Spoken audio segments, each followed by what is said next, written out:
Rachakonda police commissionerate పరిధిలో లోక్సభ ఎన్నికలకు సన్నద్ధమయ్యారు police సిబ్బంది. నిఘాను మరింత పటిష్టం చేశారు. సమస్యాత్మక కేంద్రాల్లో లా అండ్ ఆర్డర్కు విఘాతం ఏర్పడకుండా కఠిన చర్యలు తీసుకుంటున్నారు రాచకొండ పోలీసులు. సోమవారం ఉదయం 7 గంటల నుంచి సాయంత్రం 6 గంటల వరకు పోలింగ్ జరగనుంది. అందుకు పకడ్బందీ ఏర్పాట్లు చేశారు పోలీసులు.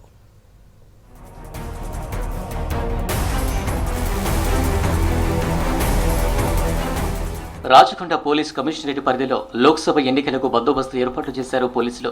కమిషనరేట్ పరిధిలో మొత్తం 3,396 పోలింగ్ స్టేషన్స్ ఉన్నాయి. ఇందులో 553 సమస్యాత్మక ప్రాంతాలుగా గుర్తించారు పోలీసులు. ఆదివారం పోలింగ్ సామాగ్రి పోలింగ్ బూతులకు చేరుకుంటాయి. సోమవారం ఉదయం 7 గంటల నుంచి సాయంత్రం 6 గంటల వరకు పోలింగ్ జరగనుంది.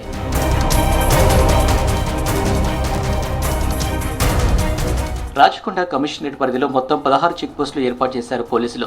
ఇంటర్ డిస్ట్రిక్ట్తో సహా అన్ని చెక్ పోస్టులలో తనిఖీలు చేస్తున్నారు పోలీసులు. మోడల్ కోడ్ ఆఫ్ కండక్ట్ అమల్లోకి వచ్చినప్పటి నుంచి ఇప్పటి వరకు మొత్తం 11.9 కోట్ల రూపాయలను సీజ్ చేశారు పోలీసులు. 12,242 లీటర్ల మద్యంతో పాటుగా డ్రగ్స్ సరఫరా చేస్తున్న వారిపై 30 NDPS కేసులు నమోదు చేశారు. అక్రమంగా తరలిస్తున్న 10 లక్షల విలువ చేసే వివిధ వస్తువులను సీజ్ చేశామన్నారు Rachakonda police commissioner Tarun Joshi. So total మాకు 328 రూట్స్ ఉన్నాయి. అన్ని రూట్స్ లో మా పోలీస్ తరఫు నుంచి రూట్ మొబైల్స్ ఆ రోజు డిప్లాయ్ చేస్తాము in the strength of 1+2. As of now total 29 flying squads are working and they will continue to work right up to the election day also. ఆ రోజు కూడా 2 షిఫ్ట్స్ లో 29 ఫ్లయింగ్ స్క్వాడ్ పని చేస్తారు. Total 25 static surveillance teams కూడా field లో ఉన్నారు. They are at different places and they are doing the checkings of the vehicles for various items for the cash, liquor, freebies plus any other items like arms, ammunition, explosives or anything which can hamper the election process. ఈ కాకుండా మాకు total ఇంకా 16 police check posts, exclusive police check posts కూడా ఉన్నాయి. Now these check posts are functioning majorly at the inter district borders.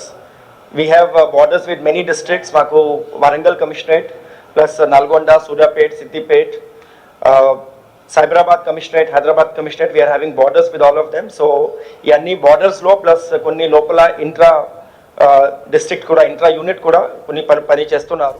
ఈ ఎన్నికలు సజావుగా జరిగేందుకు rowdy sheeters నేరస్తులైన 4,892 మంది బైండ్ ఓవర్ను చేశారు పోలీసులు. అలాగే 806 ఆయుధాలను డిపాజిట్ చేసుకున్నారు.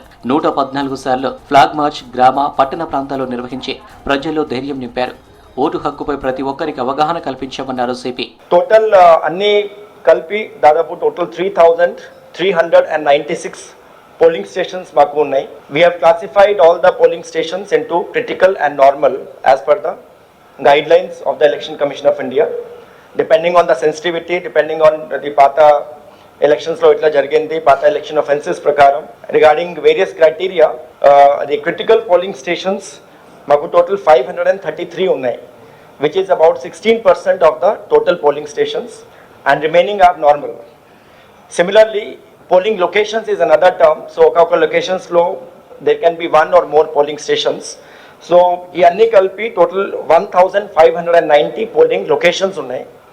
And out of these 188, that is about 12% of the polling locations are critical and remaining are normal. Rachakonda commissionerate పరిధిలో ఎన్నికల పోలింగ్ నిర్వహణ కోసం రాష్ట్ర పోలీసులతో సహా మొత్తం 8,500 మందితో విధుల్లో ఉండనున్నారు. ఎమర్జెన్సీ సమయంలో 47 క్విక్ రెస్పాన్స్ టీం సిద్ధంగా ఉండే విధంగా చర్యలు తీసుకున్నారు. అన్ని పోలింగ్ స్టేషన్స్ దగ్గర జియో ట్యాగ్ చేశారు. ఓటర్లను ప్రలోభాలకు గురి చేస్తే చట్టరీత్యా చర్యలు తీసుకోనున్నారు పోలీసులు. ఈ 2 days కి మేము స్పెషల్ అరేంజ్మెంట్స్ కూడా చేశాము. Any complaints which are going to come, generally ఇంతకుముందు అబ్జర్వేషన్ ఏమిటి, last 48 hours lot of complaints keep coming regarding any money distribution or transport etc. So దాని గురించి కూడా మేము స్పెషల్ టీమ్స్ కూడా పెట్టాము. We are in touch with the income tax department also and also other teams, and any complaints మాకు వస్తే మేము immediate గా యాక్షన్ తీసుకుంటాము. We are going to inquire the matter immediately and as per the facts దాని ప్రకారం action తీసుకుంటాము. EC నిబంధనలు ఉల్లంఘిస్తే కఠిన చర్యలు తీసుకుంటామన్నారు సిపి. ఓటర్లను ఎవరైనా ప్రలోభాలకు గురి చేస్తే సి-విజిల్ యాప్లో ఫిర్యాదు చేయవచ్చన్నారు. ప్రజలందరూ ఓటు హక్కు వినియోగించుకోవాలని కోరారు రాచకొండ పోలీస్ కమిషనర్ తరుణ్ జోషి.